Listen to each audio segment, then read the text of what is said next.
Bismillahirrahmanirrahim. Bismillahirrahmanirrahim. Assalamualaikum warahmatullahi wabarakatuh. Selamat pagi dan salam sejahtera untuk Bapak Ibu dosen pembimbing serta seluruh peserta seminar. Perkenalkan, saya Muhammad Arani. Pada kesempatan ini saya akan mempresentasikan rancangan usulan proposal disertasi saya. Adapun isi daripada proposal disertasi saya yang pertama memuat judul penelitian, abstrak, latar belakang, perumusan masalah, tujuan penelitian, kontribusi dan manfaat penelitian, kajian pustaka, metode penelitian, jadwal pelaksanaan dan daftar pustaka. Adapun judulnya yakni model keputusan terintegrasi untuk pemanfaatan flare gas onshore di Indonesia menuju zero flaring dengan dosen pembimbing satu saya Bapak Prof. Dr. Insinyur Triwijaya M.Eng dan dosen pembimbing dua saya Bapak Dr. Andes Denny Raharjo MSc MSc. Untuk rancangan usulan proposal tesis saya ini untuk program studi doktoral manajemen teknologi Sekolah Interdisiplin Manajemen dan Teknologi Institut Teknologi 10 November. Pada slide berikutnya, saya akan menyampaikan ringkasan abstrak pada penelitian ini. Secara singkat, penelitian ini berangkat dari fakta bahwa flare gas pada industri hulu migas masih menjadi persoalan penting karena menimbulkan kehilangan energi, hilangnya nilai ekonomi, dan peningkatan emisi. Pada lapangan migas onshore di Indonesia, keputusan pemanfaatan flare gas belum optimal karena dipengaruhi oleh kombinasi faktor teknis, ekonomi, kebijakan, pasar, infrastruktur, dan reliabilitas data. Penelitian ini bertujuan mengembangkan model keputusan terintegrasi untuk memprioritaskan proyek pemanfaatan flare gas secara lebih objektif dan robust. Metode yang digunakan adalah mixed method dengan 4 tahap utama, yaitu yang pertama QFD, AHP atau fusi AHP, kemudian dilanjut Topsys dan System Dynamics. Melalui model ini, saya ingin menghasilkan kontribusi konseptual, metodologis, dan praktis bagi regulator SKK migas dan operator. Agar lebih mudah dipahami, slide berikut merangkum masalah tujuan, metode, dan kontribusi penelitian dalam satu tampilan singkat. Pada slide ini, saya merangkum inti penelitian saya menjadi 4 komponen. Pertama, masalahnya adalah bahwa pemanfaatan flare gas pada lapangan migas onshore Indonesia belum optimal karena dipengaruhi banyak faktor sekaligus. Kedua, tujuannya adalah mengembangkan model keputusan terintegrasi untuk memprioritaskan proyek pemanfaatan flare gas secara sistematis dan robust. Ketiga, metodenya terdiri dari 4 tahap, yaitu QFD untuk menangkap kebutuhan stakeholder, AHP atau Fuji HP untuk pembuatan kriteria, Topsys untuk memeringkat proyek, dan sistem Dynamics untuk menguji robustitas prioritas tersebut. Keempat, kontribusinya mencakup kontribusi konseptual, metodologis, dan praktis bagi pengambil keputusan di sektor migas. Selanjutnya saya masuk ke bab 1, yaitu latar belakang penelitian. Selama ini, flare gas sering dipandang hanya sebagai persoalan operasional. Namun, dalam penelitian ini, saya memposisikan flare gas secara lebih luas. Pertama, flaring berarti ada energi yang hilang dan belum dimonetisasi. Kedua, ada nilai ekonomi yang tertunda karena keputusan yang sering hanya bertumpu pada studi parsial. Ketiga, persoalan ini terkait langsung dengan emisi dan tata kelola, termasuk kepatuhan, kebijakan, dan kualitas pelaporan. Karena itu, saya mereposisi isu flare gas dari sekedar isu teknis menjadi isu keputusan strategis di bawah ketidakpastian. Dengan kata lain, fokus penelitian ini bukan hanya pada teknologi apa yang tersedia, tetapi pada bagaimana menentukan proyek mana yang harus diprioritaskan lebih dahulu. Reposisi ini menjadi semakin penting ketika kita melihat hubungan antara agenda global dan kondisi nasional Indonesia. Secara global, terdapat agenda Zero Routine Flaring by 2030. Namun, ketika dibawa ke konteks Indonesia, khususnya lapangan migas onshore, persoalannya menjadi kompleks. Setiap lapangan memiliki volume flare, kualitas gas, kontinuitas pasokan, akses infrastruktur, akses pasar, dan dukungan kebijakan yang berbeda. Artinya, tidak ada satu solusi yang cocok untuk semua lapangan. Karena itu, implikasi bagi proposal saya adalah bahwa pertanyaan kuncinya bukan lagi teknologi apa yang tersedia, tetapi proyek mana yang harus diprioritaskan terlebih dahulu. Dan dari sinilah muncul kebutuhan akan model keputusan manajerial yang mampu menilai kelayakan relatif, memeringkat alternatif proyek, dan menguji robustitas keputusan di bawah perubahan konteks. Berdasarkan latar belakang tersebut, saya merumuskan pertanyaan penelitian sebagai berikut.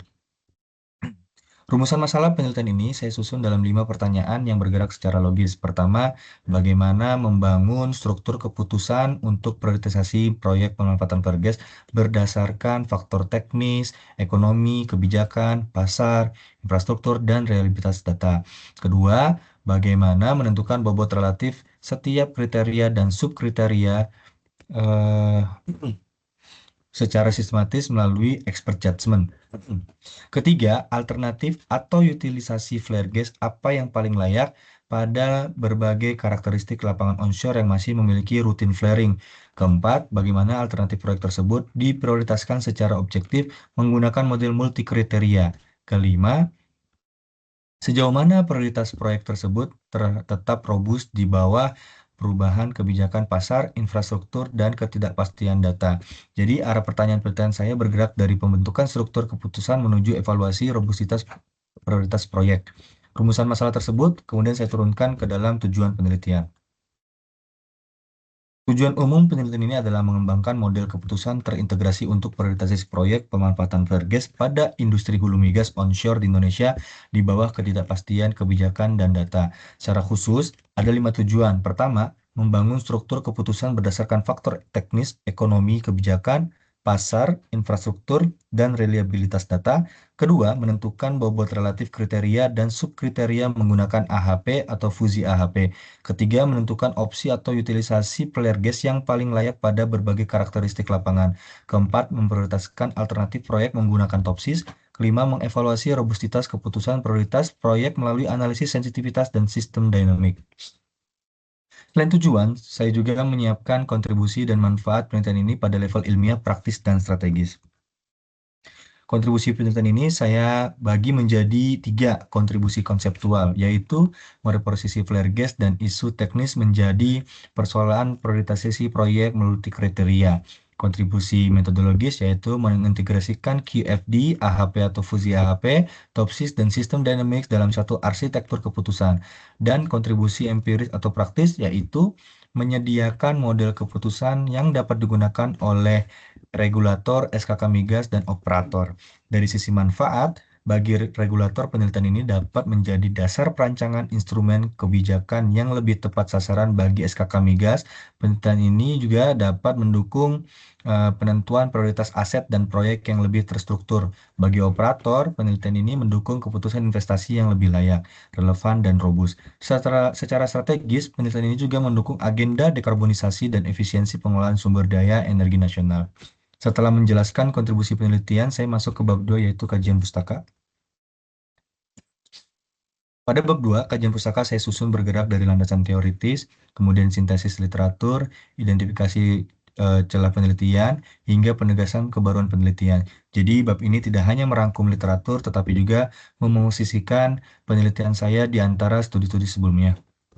Secara umum, ada beberapa arus literatur utama yang saya gunakan, yaitu manajemen teknologi dan pengambilan keputusan di bawah ketidakpastian, kebijakan dan tata kelola flaring, evaluasi teknoekonomi, reliabilitas data, MCDM, serta sistem dinamik. Saya mulai dari landasan teoritis tentang manajemen teknologi dan kebijakan. Dalam perspektif manajemen teknologi keputusan implementasi teknologi dan tidak hanya dilihat ya sebagai pemilihan opsi, melainkan dilihat sebagai keputusan strategis. Karena itu, penelitian ini ditempatkan dalam kerangka teknologi deployment decision dan project prioritization under uncertainty. Di sisi lain, literatur juga menunjukkan bahwa keberhasilan pengurangan flaring sangat dipengaruhi oleh regulasi, insentif, pelaporan, persetujuan proyek, enabling framework, dan kapasitas implementasi. Maka dalam penelitian saya, kebijakan tidak diposisikan sebagai konteks pasif, tetapi sebagai variabel aktif yang memengaruhi prioritas proyek. Berikut saya membahas 2 aspek penting lainnya, yaitu evaluasi teknoekonomi dan reliabilitas data. Dari sisi teknoekonomi, literatur menunjukkan bahwa flare gas dapat dimanfaatkan melalui berbagai opsi seperti gas to power, flare gas recovery, NGL atau sales gas, mini LNG atau CNG, mini GTL, dan reinjeksi juga. Namun, kelayakan setiap opsi sangat bergantung pada volume flare, kualitas gas, kontinuitas pasokan, lokasi, akses infrastruktur, kebutuhan pasar, dan struktur biaya. Sementara itu, dari sisi data, ada perbedaan antara data operator dan data satelit. Perbedaan ini penting karena berarti kualitas data dapat memengaruhi hasil penilaian dan prioritas proyek. Karena itu, dalam penelitian saya, reliabilitas data tidak diperlakukan hanya sebagai isu verifikasi teknis, tetapi sebagai variabel keputusan. Setelah itu, saya masuk ke literatur metodologis yang menjadi fondasi model penelitian saya. Literatur MCDM sangat relevan, MCDM sangat relevan untuk penelitian ini. QFD saya gunakan untuk menerjemahkan kebutuhan stakeholder menjadi atribut keputusan. AHP atau Fuzzy AHP saya gunakan untuk menyusun hierarki dan bobot kerja. Topsy saya gunakan untuk memeringkat prioritas proyek. Jadi ketiga metode ini nanti saling melengkapi. Namun penelitian ini tidak berhenti pada ranking. Karena keputusan implementasi proyek terjadi dalam konteks yang dinamis, saya menambahkan juga sistem dinamik untuk melihat apakah prioritas proyek tetap stabil ketika kebijakan pasar, data, dan infrastruktur berubah dari waktu ke waktu. Berikutnya saya tunjukkan bagaimana posisi penelitian saya dibandingkan studi terdahulu. Slide ini merangkum sintesis keterbatasan studi terdahulu. Literatur kebijakan dan tata kelola sudah menjelaskan pengaruh regulasi dan governance, tetapi belum menerjemahkan kebijakan menjadi prioritas proyek di tingkat lapangan. Literatur teknoekonomi sudah mulai menilai juga kelayakan opsi dan manfaat ekonomi, tetapi masih dominan pada studi kasus tunggal atau seleksi teknologi. Literatur reliabilitas data telah menunjukkan perbedaan operator versus satelit, di mana belum menjadikan data sebagai variabel keputusan. Literatur MCDM kuat untuk pembobotan dan ranking, tapi belum banyak diintegrasikan dengan isu flare, gas, dan kebijakan. Sementara sistem dynamic kuat untuk membaca dinamika sistem, tetapi belum banyak dipadukan langsung dengan priorisasi proyek flare gas. Jadi state of the art saat ini masih terfragmentasi dan penelitian saya mencoba menjadi jembatan antar komponen tersebut. Dari sintesis itu, saya merumuskan research gap, kerangka teoritis, dan novelty penelitian. Ada beberapa celah utama yang saya identifikasi. Pertama, belum ada model yang benar-benar mengintegrasikan faktor teknis, ekonomi, kebijakan, pasar, infrastruktur, reliabilitas data, dan kebutuhan stakeholder dalam satu model prioritisasi proyek. Kedua, mayoritas studi masih berhenti pada evaluasi teknologi atau kebijakan secara terpisah. Ketiga, MCDM mampu menghasilkan ranking tetapi belum cukup menjelaskan apakah ranking tersebut stabil di bawah perubahan konteks. Adapun kebaruan yang saya tawarkan adalah preposisi flare gas sebagai persoalan prioritisasi proyek multi kriteria di bawah ketidakpastian serta integrasi QFD, AHP atau Fuji AHP, Topsys dan sistem dynamics dalam satu arsitektur keputusan. Jadi keluaran penelitian ini bukan hanya ranking tetapi juga robustitas keputusan dan implikasi kebijakan. Untuk memperjelas hubungan antar variabel, saya sajikan kerangka teoritis penelitian pada slide berikutnya. Perangkat teoritis ini menempatkan prioritisasi proyek sebagai hasil interaksi beberapa kelompok variabel yaitu teknis, ekonomi, kebijakan, pasar, eh, reliabilitas data, dan kebutuhan stakeholder. Variabel-variabel ini memengaruhi kelayakan relatif, alternatif, dan juga memengaruhi prioritas proyek. Namun, prioritas yang dihasilkan tidak diasumsikan tetap. Ia masih bisa berubah ketika kebijakan bergeser, pasar berubah, infrastruktur berkembang, atau kualitas data berubah. Karena itu, kerangka teoritis ini tidak hanya mendukung tahap prioritisasi, tetapi juga mendasari kebutuhan evaluasi robustitas melalui pendekatan dinamis. Setelah posisi ilmiahnya jelas, saya masuk ke bab 3 yaitu metode penelitian. Penelitian ini menggunakan pendekatan mixed methods dan berada pada irisan tiga ranah yaitu manajemen teknologi, decision science, dan decision making under uncertainty. Dari sisi metodologi, penelitian ini dirancang dalam 4 tahap yang terintegrasi. Tahap pertama adalah QFD untuk menangkap voice of stakeholders dan menerjemahkannya menjadi atribut keputusan. Tahap kedua adalah AHP atau Fuzzy AHP untuk membangun hierarki keputusan dan memberi bobot pada kriteria. Tahap ketiga adalah Topsys untuk menghasilkan ranking prioritisasi proyek. Dan tahap keempat adalah sistem dinamik untuk menguji robustitas keputusan dalam berbagai skenario. Dengan demikian, arsitektur metodologi penelitian saya dapat diringkas sebagai stakeholder needs, QFD, kriteria dan kriteria, AHP fuzzy AHP, kemudian topsis, dan selanjutnya sistem dinamik. Agar hubungan agar hubungan antar tahap lebih mudah dilihat, saya tampilkan flowchart penelitian pada slide berikut. Slide ini memperlihatkan alur penelitian secara keseluruhan. Penelitian ini dimulai dari identifikasi masalah, studi literatur, dan perumusan kerangka konseptual. Setelah itu dilakukan pengumpulan data primer dan data sekunder. Tahap analisis dimulai dari QFD, dilanjutkan AHP atau fusi AHP, kemudian topsis, dan terakhir sistem dinamik. Flowchart ini, maaf,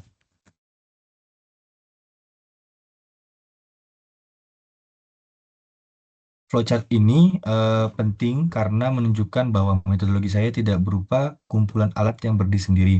Setiap tahap memiliki fungsi yang jelas, saling terhubung, dan menghasilkan output yang menjadi input bagi tahap berikutnya. Berikutnya saya jelaskan konteks penelitian, unit analisis, jenis data, dan stakeholder yang terlibat. Penelitian ini berfokus pada industri hulu migas onshore di Indonesia.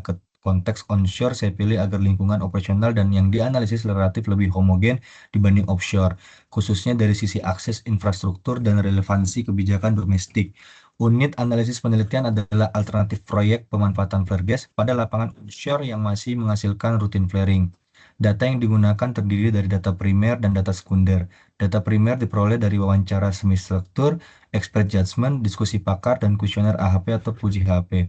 Data sekunder mencakup data flare gas, data teknis lapangan, data keekonomian proyek, infrastruktur pasar, dokumen kebijakan, serta data satelit. Stakeholder utama yang saya libatkan adalah regulator, yakni SKK Migas, operator lapangan, ahli teknis dan keekonomian, ahli kebijakan energi dan emisi, serta pihak pasar atau off-taker bila relevan.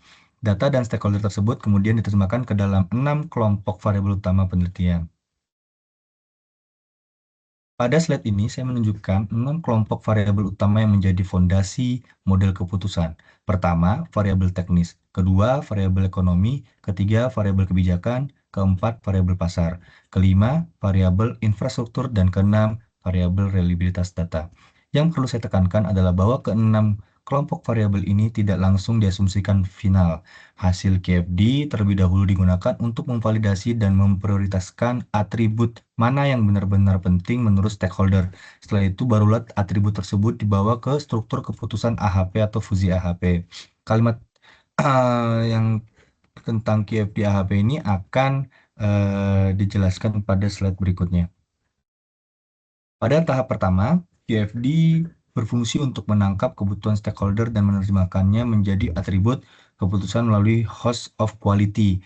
Langkahnya dimulai dari identifikasi stakeholder, perumusan kebutuhan, penyusunan atribut teknis keputusan, perkembangan matriks HOQ, penilaian hubungan, hingga validasi hasil.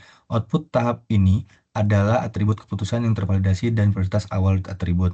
Tahap kedua menggunakan AHP ataupun fuzzy AHP. Pada tahap ini, output KFD dijadikan dasar untuk menyusun hierarki tujuan, kriteria, dan subkriteria. Selanjutnya dilakukan perbandingan berpasangan, perhitungan bobot lokal dan global, serta uji konsistensi rasio. Jika penilaian pakar cenderung ambigu, maka digunakan fuzzy HAP. Output tahap ini adalah struktur keputusan final, bobot kriteria dan subkriteria, serta tingkat konsistensi penilaian. Setelah struktur dan bobot kriteria diperoleh, saya masuk ke tahap prioritisasi dan evaluasi robustitas.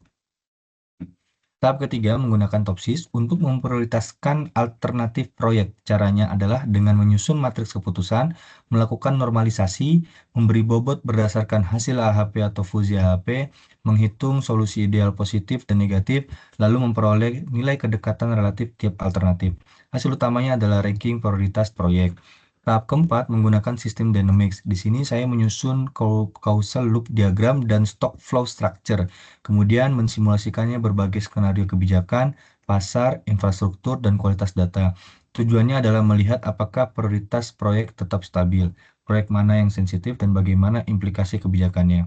Karena penelitian ini berbicara tentang ketidakpastian, saya juga menyiapkan mekanisme penanganan ketidakpastian dan validitas model.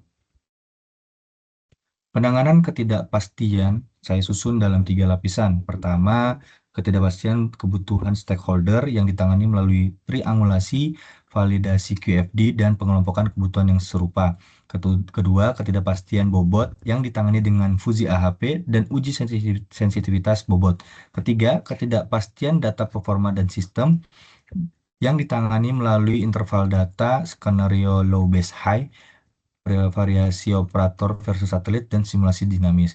Dari sisi validitas dan reliabilitas, setiap tahap memiliki mekanisme sendiri. QFD divalidasi melalui isi HOQ dan konsistensi hubungan kebutuhan atribut. Data kualitatif dijaga melalui triangulasi dan member checking. AHP diuji dengan konsistensi rasio, Topsis diuji melalui stabilitas ranking, sedangkan sistem dynamic diuji dengan struktur verification, extreme condition test, behavior reproduction test, dan sensitivity test. Setelah metodologi dijelaskan, saya sampaikan jadwal pelaksanaan penelitian. Pada slide ini menunjukkan rencana pelaksanaan penelitian per fase. Pada fase awal, saya fokus pada penyemprotan proposal dan studi literatur. Kemudian setelah itu dilakukan pemetaan kebijakan dan pemilihan kasus. Kemudian pengumpulan data primer dan sekunder. Tahap berikutnya adalah analisis kualitatif QFD untuk kebutuhan stakeholder dan atribut keputusan. Lalu AHP atau fusi AHP dan topsis. Setelah prioritas proyek diperoleh, dilakukan sistem dynamic dan analisis sensitivitas, kemudian integrasi hasil dan penyusunan skenario, dan pada fase akhir dilakukan penyusunan laporan disertasi. Jadwal ini menegaskan bahwa QFD ditempatkan sebelum pembuatan dan pemeringkatan, lalu dilanjutkan validasi dinamis. Selanjutnya, saya tampilkan rujukan utama yang membentuk posisi konseptual dan metodologis penelitian ini. Rujukan inti yang menjadi fondasi proposal saya ini adalah dari sisi substantif, saya menggunakan literatur tentang kebijakan gas flaring, evaluasi teknoekonomi, dan data satelit. Dari sisi metodologi, saya menggunakan literatur tentang AHP, Topsis, dan sistem dynamics. Daftar pustaka lengkap tetap mengikuti naskah proposal revisi. Slide ini juga saya gunakan untuk menunjukkan bahwa posisi penelitian saya dibangun di atas kombinasi literatur, substantif, dan metodologis yang relevan dan mutakhir. Sebagai penutup, saya rangkum hasil penelitian ini.